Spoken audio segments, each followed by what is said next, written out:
I turn my back to despair. And if I have to fall, I fall forward.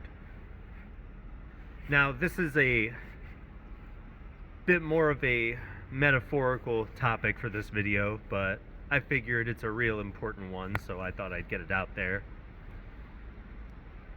I've always found that I had a big focus problem. You know, everyone does this day and age, social media, being on YouTube all the time. Everyone's got a focus problem. But I have a specific focus problem. I tend to put my focus on negative things, okay? On reasons things are not working out, or things I'm doing wrong. Ways that whatever situation I'm in sucks. I look and I'm like, oh my God, it's snowing and the roads are slick and there's 4 different cars in ditches on my way to work and all this stuff, right? And it's really not an ideal thing to do, is to focus on your problems, okay? You really need to focus on the solutions. Now, yes, focusing on the problems, your problems could be all encompassing. You could be in poverty for all I know. You could be in the thick of it. And it feels like everywhere you look, all there is problems. But there's always a best move. Always. And if you have to fall, you want to fall on that best move, okay? You don't want to find yourself in a situation where you're just falling backwards and you're contributing to the shittiness of your life. And that's all there is to it.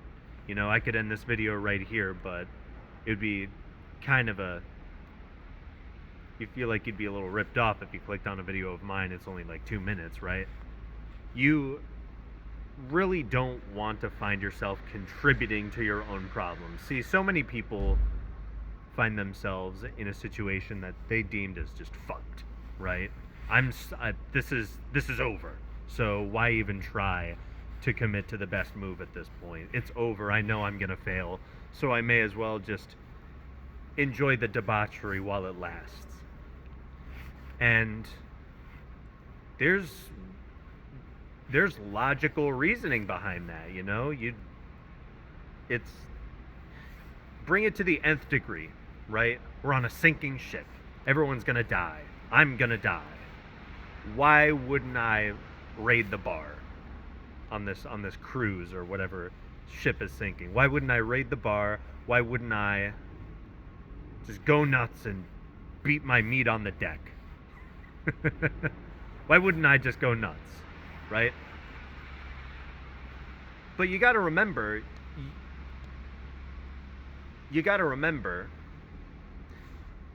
first of all, every situation you're in is not as bad as your imagination makes it out to be. It really isn't. In this day and age, especially if you live in the United States, whatever situation you're in probably does not compare to your imagination and what you think the situation is, right? So you got to remember that. You got to think to yourself, okay, there's a winning move here. There is a move that at least isn't just facing loss. There's a move I should do that will at least hold my integrity together. That will at least have people looking back on my life and thinking, oh, he did his absolute best. His legacy will be remembered. His children will be remembered for their father, who was not a coward and did what needed to be done even in the bleakest of times, right? That's really the thing you need to be focusing on, is not your happiness in the situation and, oh, how do I get mine? And that's that. It's your importance. How are you important? That's the only way you're going to get people to even listen to you, is if you're important. What you have to say grows in importance when you grow in importance. So if you want people listening to you, if you want all these views, if you want all these eyes on you, all this attention, that that gives you power, that gives you income, that gives you all the things you want in life, you need to focus on being important. You need to face the struggle, not the failures, not the disadvantages. You need to place your eyes on the struggle, and you need to place your eyes on the possible solutions. That's what you need to do. See, there's this thing in Christianity, in the Bible, called repentance. Now, a lot of people confuse what repentance actually means, okay? A lot of people think repentance means I gotta feel guilty, I gotta regret what I've done, I need to make it right. Now, making it right is, depending on the situation, making it right is the right thing to do, but all repentance really means, it literally translates to turning away. You need to turn away from your problems and face God. And even if you don't like what God looks like from your perspective, you gotta face him. Even if he's looking at you with precision levels of judgment, because he's the only one who's, equipped for that kind of thing. It's that cosmic, eternal judgment. Even if you have to face that judgment, you need to face it. If you look away and you look towards your problems, you're going to fall into your problems. Face God, so when you fall towards God. It's a difficult thing to wrap your mind around. It's esoteric in a lot of ways, but it can also be simplified. If I'm gonna be running and I trip and fall, I'd rather trip and fall in the right direction. Because if I fall on my back, it's tougher. It's way, way tougher to get up. Because you just dug the hole much, much deeper, okay? Oh, I fucked up. Oh, I snoozed my alarm. I may as well jerk off or have some sugar for breakfast or whatever. Once you start paying your valuable attention towards the sickness, towards the bullshit, the debauchery, that's when it has you. That's when all of your problems take grip of you. And you're stuck. That's where you get stuck. That's where the ropes get tighter, the chains get heavier, and you don't have the will anymore to really do anything. You don't want to be that loser. You really don't. If you're in that situation right now, you need to take even the tiniest step towards goodness, right? Like, let's say, you're sitting there, you're bored, you want to jerk off, right? You want to waste your seed on some pixels on a screen. You got to sit with that emotion, unfortunately, especially if you're in a situation where you're bored, but you also need to direct your attention towards something good. See, I've been in situations like that, not to be crass about it and not to get super personal on this channel, but certain problems require a personal touch.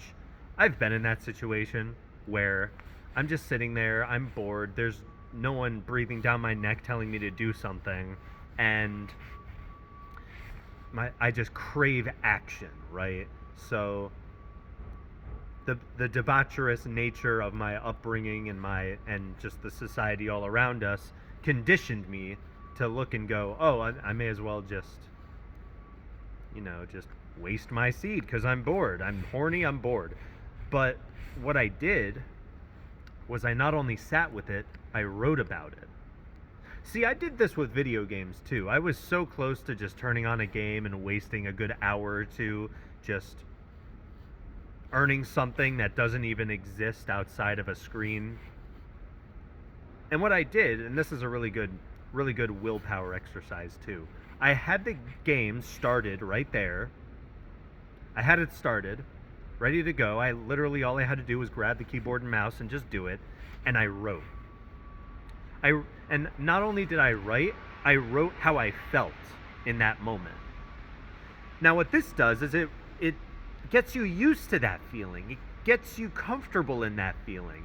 It gives you not only does it fuel your desire to do the good thing, not only are you transmuting that energy, that needs to be spent, and you're trying to spend it on the bad thing, not only are you redirecting that energy towards a good thing, but you're training your willpower. The thing's right there, and you're writing about it and looking at it like a complete psychopath, but you're still not doing it. You are keeping yourself from doing it. You are training yourself to put your attention towards the good thing. And that's what you got to do. This is in essence what meditation is, by the way. If you have a meditation practice, basically what you do is you sit there and you focus on your breath.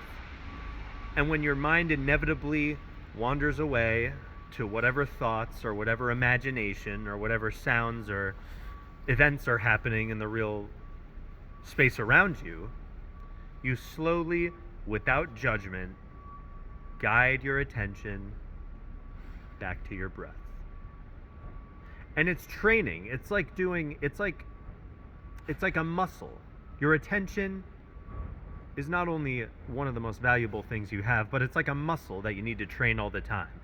Meditating is it's like lifting a weight, right? When your attention is on your breath, you're contracted, let's say it's like a bicep curl. You're contracted, you're at the top of the rep. And then when you slowly kind of lose the attention, it's like your muscle is giving in to the weight, and then you bring it back. Then you bring it back, just like barbell or dumbbell curls or whatever you use for curls. You bring it back, and then your attention goes away, and then you bring it back, and then it goes away, and then you bring it back again. I'd hope you have much better range of motion than what I just did there, but you get the idea. It's so important. It's so important to get on top of this right now, okay? When you are sitting in your home, bored as hell, scrolling, when you're already in that muck, when you're in that bullshit, you're in that instantly gratifying dopamine loop, you got to take that one step. You got to take that one step. You got to guide your attention towards the good step. So what's the good step? I know you're on YouTube just fucking around. I'm sure you've gone into the comments. I'm sure you're scrolling through different thumbnails, different videos, try to find something a little more interesting. What is that first step that you need to take right now? You know what it is. What is that first step you got to take to get yourself facing God? What's that first step you need to take to face your best self, to face your destiny, whatever you need to call it? What do you need to face right now? You know what it is. Everyone has something different. You know what it is. All right. Well, stay safe, everyone. Bye.